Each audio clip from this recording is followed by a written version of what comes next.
భారత్పై యుద్ధం గెలిచామని పాకిస్తాన్ ప్రధానమంత్రి షెహబాజ్ షరీఫ్ గొప్పలు చెప్పుకున్నారు. అసలు తాము సీజ్ ఫైర్ కోసం అభ్యర్థించలేదని కూడా ఆయన చెప్పడం గమనార్హం. ఇలా లేనిపోని గొప్పలు చెప్పుకుంటూ బతికేస్తుంది దాయాది దేశం.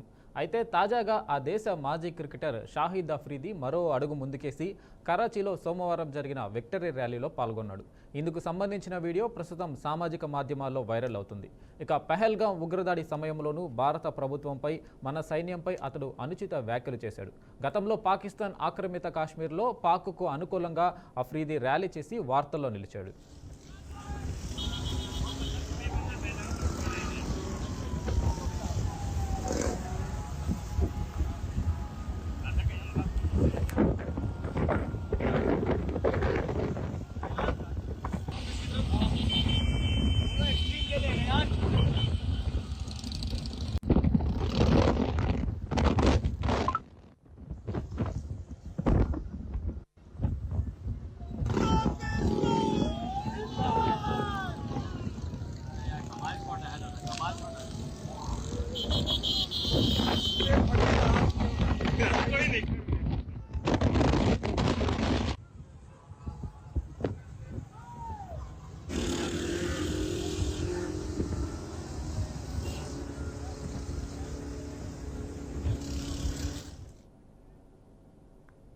టీమిండియా మాజీ captain Virat Kohli test cricket నుంచి రిటైర్మెంట్ ప్రకటించిన నేపథ్యంలో బీసీసీఐ స్పందించింది. థ్యాంక్ యూ కోహ్లీ అంటూ సోషల్ మీడియా ద్వారా కృతజ్ఞతలు తెలియజేసింది.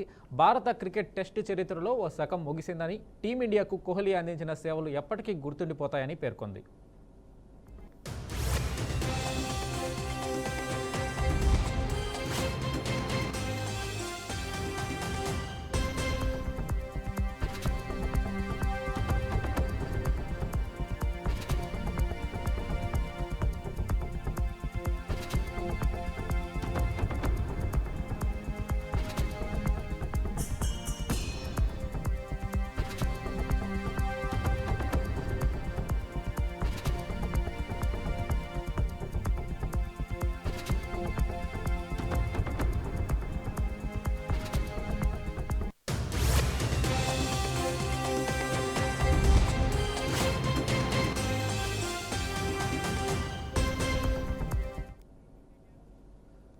టీమిండియా స్టార్ ఆటగాడు విరాట్ కోహ్లీ టెస్టులకు రిటైర్మెంట్ ప్రకటించాడు. ఎవరు ఊహించిన విధంగా రన్ మిషన్ ఇలా లాంగ్ ఫార్మాట్కు వీడ్కోలు పలికి ఒక విధంగా క్రికెట్ లవర్స్కు షాక్ ఇచ్చాడు. తాజాగా కోహ్లీ అర్ధాంగి నటి అనుష్క శర్మ ఇన్స్టా వేదికగా స్పందించారు. భర్త టెస్టుల నుంచి వైదొలగడంపై ఆమె ఎమోషనల్ పోస్ట్ పెట్టారు. అందరూ నీ రికార్డులు, మైలురాళ్ళు గురించి మాట్లాడుకుంటారు, కానీ నువ్వు ఎప్పుడూ ఎవరికీ చూపించని కన్నీళ్లు, ఎవరో చూడని పోరాటాలు ఉన్నాయన్నారు.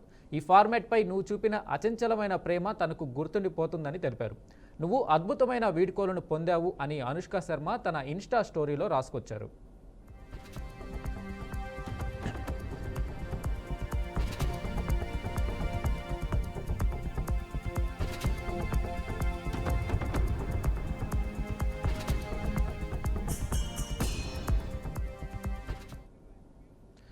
హైదరాబాద్లో ఘోర ప్రమాదం జరిగింది. కొద్దిసేపటి క్రితం కురిసిన వర్షానికి నిర్మాణంలో ఉన్న ఓ భవనం కూలిపోయింది. ఈ ఘటనలో పలువురికి తీవ్ర గాయాలయ్యాయి. ఘటనా స్థలంలో సహాయక చర్యలు కొనసాగుతున్నాయి.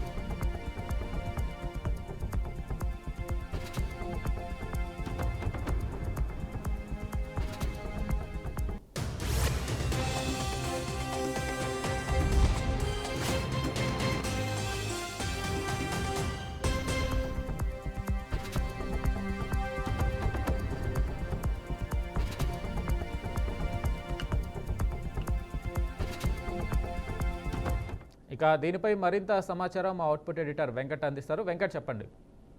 హైదరాబాద్ మాదాపూర్ సమీపంలో ఒక ప్రమాదం చోటు చేసుకుంది. ఒక పెద్ద న్యూలీ కన్స్ట్రక్టెడ్ బిల్డింగ్ కి సంబంధించి మనం చుట్టుపక్కల జనరల్ గా కన్స్ట్రక్టర్ అవుతున్న సందర్భంగా మనం ఇనుప పరంజా స్కాఫోల్డింగ్స్, ఐరన్ స్కాఫోల్డింగ్స్ వాడుతూ ఉంటాం. వుడ్ స్కాఫోల్డింగ్స్ వాడుతాం, ఐరన్ స్కాఫోల్డింగ్స్ రెండు వాడుతూ ఉంటాం జనరల్ గా. సో ఐరన్ సంబంధించిన స్కాఫోల్డింగ్స్ మొత్తం కూడా ఒక్కసారిగా కుప్పకూలాయి. ఈ ఘటనలో కొంతమంది గాయాలన్నట్టుగా తెలుస్తూ ఉంది.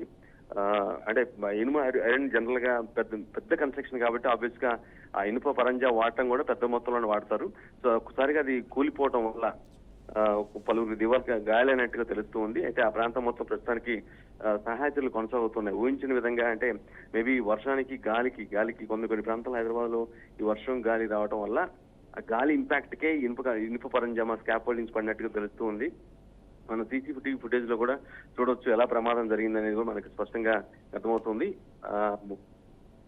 కొంచెం అక్కడ ఎటువంటి అంటే రీజన్స్ అయితే ప్రస్తుతం ఉన్నటువంటి రీజన్స్ ప్రకారం ఓన్లీ గాలి ఒత్తిడికి, గాలి తీవ్రతకు మాత్రమే అది ఉన్నట్టుగా తెలుస్తుంది. లేదంటే దాని వెనక్కి ఇంకేదన్నా కొంత నిర్లక్ష్యం ఏమైనా ఉందా అని దాని పాయింట్ ఆఫ్ వ్యూ కూడా చూస్తున్నాం.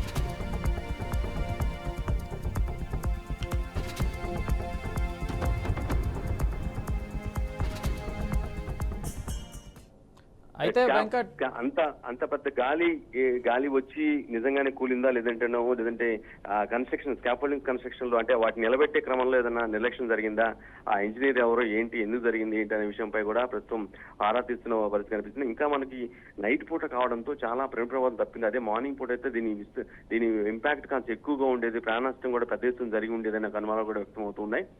మెయిన్ బేస్ ఇది నిర్లక్ష్యం లోపం వల్లే జరిగిందా లేదంటే గాలి ఎఫెక్ట్ వల్ల, ఎంత గాలి ఎఫెక్ట్ అయినా సరే అంత పెద్ద బరువు ఉన్నటువంటి ఇన్ఫో స్కాఫోల్డింగ్స్ పడతాయంటే ఎవరు జనరల్ గా నమ్మరు. కన్స్ట్రక్షన్ సమయంలో ఎవరైతే ఇంజనీర్ ఉన్నారో, ఎవరైతే వర్కర్ పని చేస్తూ ఉంటారో అతని యొక్క నిర్లక్ష్యం, అజాగ్రత్త వల్లే మేబీ ఇదంతా జరిగిందా అనే ఒక ప్రశ్నలు కూడా ఉత్పన్నం అవుతున్నాయి. మొత్తానికి అక్కడైతే రెస్క్యూ ఆపరేషన్ కొనసాగుతుంది. ఎవరైతే గాయపడ్డారో వారిని ఆసుపత్రికి తీసుకెళ్లడం కూడా జరిగింది. ఎలా దాని ఇంపాక్ట్ మాత్రం చాలా అనుమానాలకు దావతీస్తుంది. మనం చూడొచ్చు స్క్రీన్ మీద కూడా కన్స్ట్రక్షన్ కూడా చాలా పెద్ద కన్స్ట్రక్షన్, ఆల్మోస్ట్ 5-6 అంతస్తుల పైన కన్స్ట్రక్షన్ ఉంది. చాలా పెద్ద కన్స్ట్రక్షన్, పెద్ద విస్తీర్ణంలో కడుతూ ఉన్నారు. దానికి మరింత కన్స్ట్రక్షన్ లో భాగంగా, నిర్మాణంలో భాగంగానే జనరల్గా స్కాఫోల్డింగ్స్ వాడుతూ ఉంటారు. నెక్స్ట్ స్టెప్ కి వెళ్ళడం కోసం, లేదంటే దానికి సంబంధించిన దాని సపోర్టివ్ గా ఉండటం కోసం, ఒక వాల్ ఏదైనా కట్టడం కోసం, లేదంటే దాని బేస్ కోసం, కన్స్ట్రక్షన్ బిల్డింగ్ ఉండటం కోసం, ఆ బేస్ నిర్మాణం నిలబెట్టడం కోసం కొంత స్టాండర్డ్ అయ్యేంత వరకు కూడా అవి పెడుతూ ఉంటారు, బేస్ కోసం అవి పెడుతూ ఉంటారు.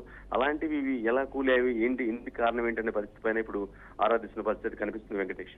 అయితే వెంకట్, వర్షానికి బిల్డింగ్ కూలడం, వర్షానికి భవనం కూలిపోవడం అనేది ఒక రకంగా ఇది ఆశ్చర్యానికి లోనయ్యే సంఘటన నేను చెప్పుకోవాలి. అంటే భూకంప తీవ్రతలకి బిల్డింగ్ తట్టుకునేలాగా కన్స్ట్రక్షన్స్ కట్టుకోవాల్సిన టెక్నాలజీ ఉన్న ఈ రోజుల్లో ఒక వర్షానికి బిల్డింగ్ కూలిపోతుంది అంటే ఎలా చూడాలి మనం దీన్ని? కంప్లీట్ గా వర్షం దీనివల్ల ఎఫెక్ట్ గాలి ఎఫెక్ట్ వల్లే పడిందని కూడా మనం పూర్తిగా నిర్ధారించలేము. ఎందుకంటే ఎంత పెద్ద గాలి అయినా సరే అంత బరువైనటువంటి ఇనుప స్కాఫోల్డింగ్స్ పట్టడం అంటే అంత ఈజీ కాదు. అంత చాలా అరుదైన సందర్భాలు జరుగుతూ ఉంటుంది. బట్ ఇక్కడ కన్స్ట్రక్షన్ లోనే ఏదైనా తేడా ఉందా, లోపం ఉందా అనే అంశమే ప్రధానంగా చర్చకు వస్తూ ఉంది. దానిపై కూడా క్వశ్చన్స్ రైజ్ అవుతూ ఉన్నాయి. ఎందుకు, ఎలా జరిగింది ఏంటని దానిపైనే కొంత డౌట్స్ అయితే రైజ్ అవుతున్నాయి. ప్రస్తుతం కొనసాగుతుంది సహాయ చర్యలు అయితే ఇంకెప్పటికీ కొనసాగుతున్నాయి. కొంత అక్కడ చీకటిగా అంటే కరెంటు పోవడం వల్ల, కరెంటు కూడా అక్కడ పోయినట్టు, ఆ సమయంలో ప్రమాద సమయంలో కరెంటు కూడా పోయిందని కూడా తెలుస్తుంది. అంటే పెద్ద ఎత్తున మీద పడటం వల్ల అక్కడ ఉన్నట్టు వైర్లకు తైలు కూడా తెగిపోయి, అంటే అక్కడ కరెంటు కూడా పవర్ కూడా, విద్యుత్ కూడా పోయిందనే వార్త కూడా తెలుస్తూ ఉంది. సో ఓవరాల్ గా ఏంటి ప్రమాదానికి కారణమైన దాని అధికారులు దృష్టి పెట్టారు. సంబంధిత వ్యక్తులు జేటీఎం సంబంధించి కావచ్చు, లేదంటే నేను మున్సిపల్ శాఖ అధికారులు కూడా ఇప్పటికే రంగంలో దిగి కొంత మానిటర్ చేస్తున్న పరిస్థితి Venkatesh. Right Venkat, thank you.